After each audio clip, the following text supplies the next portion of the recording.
우리 모두가 매일같이 하는 계좌 이체나 현금 입출금, 혹시 아무 생각 없이 하시지는 않으셨나요? 이제는 정말 조심해야 할 때가 왔습니다. 오는 8월부터는 이러한 평범한 거래 하나하나가 정부의 감시망에 들어오게 됩니다. 단순히 나는 소액만 거래하니까 괜찮겠지라는 아니란 생각은 이제 통하지 않아요. 모르고 지나치면 어느 날 갑자기 세금 폭탄을 맞을 수도 있다는 사실, 여러분의 일이 될 수도 있다는 것을 꼭 기억하셔야 합니다. 오늘은 2025년 하반기부터 우리에게 어떤 변화가 찾아오는지, 그리고 이러한 변화 속에서 우리는 무엇을 준비해야 하는지 자세히 살펴보겠습니다. 지금부터 시작되는 중요한 내용들을 놓치지 마시고 끝까지 시청해 주시길 바랍니다. 여러분, 오는 6월 15일부터 은행에서 현금을 입출금할 때 반드시 알아두셔야 할 내용이 있어요. 바로 고액 현금 거래 보고 제도가 더욱 강화된다는 점인데요. 이전에는 은행 창구, ATM, 인터넷 뱅킹 등 각각의 채널에서 거래한 금액을 따로 계산했기에 여러 번 나눠서 입출금하면 보고 대상에서 벗어날 수 있다고 생각하는 경우가 많았죠. 하지만 이제는 달라요. 예를 들어 오전에는 ATM에서 400만 원을 출금하고 오후에는 은행 창구에서 600만 원을 출금했다면 개별 거래는 1천만 원 미만이지만 하루 동안의 총 입출 금액이 합산되어 1천만 원을 넘기게 된답니다. 이렇게 되면 자동으로 금융정보 분석관에 보고됩니다. 인터넷 뱅킹으로 여러 차례 나눠서 이체하거나 ATM과 창구를 오가며 소위 쪼개기 방식으로 출금하는 행위 역시 모두 합산되어 정부가 실시간으로 그 내역을 확인하게 되는 것이죠.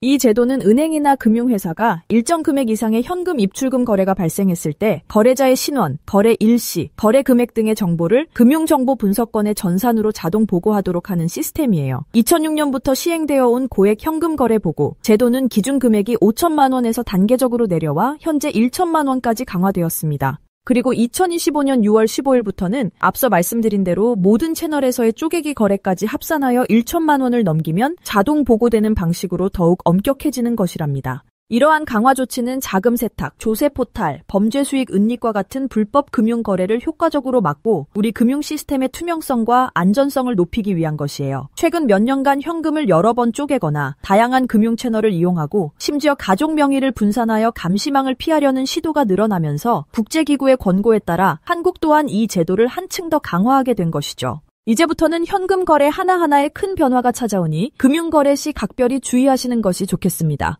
다음으로 8월부터 여러분이 반드시 알고 계셔야 할 매우 중요한 내용이 있습니다. 바로 AI 탈세 적발 시스템이 본격적으로 확대 적용된다는 점이에요. 이 시스템은 여러분의 계좌 거래 내역, 카드 사용 내역, 가족 간의 송금 내역, 그리고 반복되는 거래 패턴까지 인공지능이 실시간으로 분석하게 된답니다. 만약 이 시스템이 조금이라도 이상한 점을 감지하면 즉시 세무조사로 이어지고 세금 추징까지 당할 수 있어요. 구체적인 예를 들어볼까요? 자녀에게 매달 200만 원이나 300만 원씩 생활비 명목으로 꾸준히 보내주는 경우, 혹은 가족끼리 100만 원이나 150만 원씩 여러 번에 걸쳐 계좌 이체를 반복하는 경우가 있습니다. 현금 인출 또한 한 번에 큰 금액이 아니라 100만 원, 200만 원씩 여러 번에 나눠서 뽑는 경우도 마찬가지예요. 심지어 부모님이 자녀에게 500만 원을 보냈다가 며칠 뒤 자녀가 부모님께 다시 500만 원을 보내는 이른바 왕복 송금이 반복된다면 어떨까요? 소득에 비해 카드값이나 현금 지출이 과도하게 많거나 부동산이나 가상자산 거래가 잦은 경우도 마찬가지입니다. 이전에는 소액이라 괜찮겠지, 혹은 가족 간의 거래니까 괜찮겠지 싶었을지 몰라요. 하지만 이제는 인공지능이 이러한 반복적이고 쪼개진 거래 패턴, 가족 간의 자금 이동, 왕복 송금, 소득 대비 과도한 소비 등 모든 데이터를 종합적으로 추적하고 분석합니다.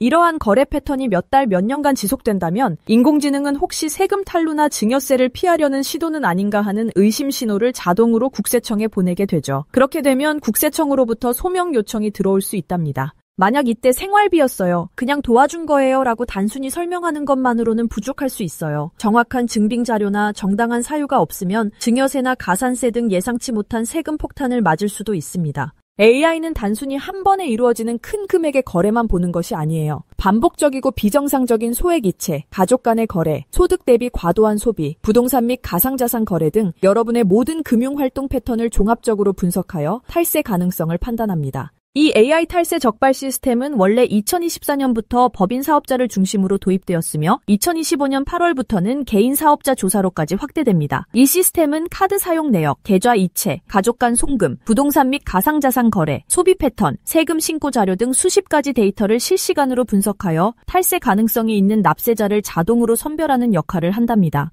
이러한 시스템이 강화된 배경에는 과거에는 사람이 표본 조사 방식으로만 세무조사를 진행했지만 탈세 수법이 점점 더 교묘해지고 소액 반복 거래, 가족 간 자산 이전, 비정상적인 소비 패턴 등 사람의 눈으로는 놓치기 쉬운 부분들이 많아졌기 때문이에요. 이제 인공지능과 빅데이터가 도입되면서 반복적이고 쪼개진 거래, 가족 간의 송금, 생활비 명목의 소액 이체 등도 더욱 조심해서 거래해야 한다는 점을 꼭 기억하셔야 합니다. 만약 세무조사가 시작되면 본인 계좌뿐만 아니라 자금 흐름과 연관된 가족의 계좌 거래 내역까지 확인할 수 있으며 경우에 따라서는 조사 범위가 가족 전체로 확대될 수도 있다는 점도 알아두시는 것이 좋겠습니다. 오늘은 고액 현금 거래 보고, 제도의 강화와 AI 탈세 적발 시스템 도입이라는 두 가지 중요한 변화에 대해서 자세히 살펴보았습니다. 앞으로는 여러분이 평소에 아무렇지도 않게 하던 현금 입출금과 계좌 이체 하나하나가 더욱 꼼꼼하게 보고되고 인공지능 시스템까지 본격적으로 도입되면서 소액 거래의 반복 이체, 가족 간 송금, 생활비 명목의 자금 이동까지 모두 세무조사와 세금 추징의 위험에 노출될 수 있다는 사실을 알게 되셨을 거예요.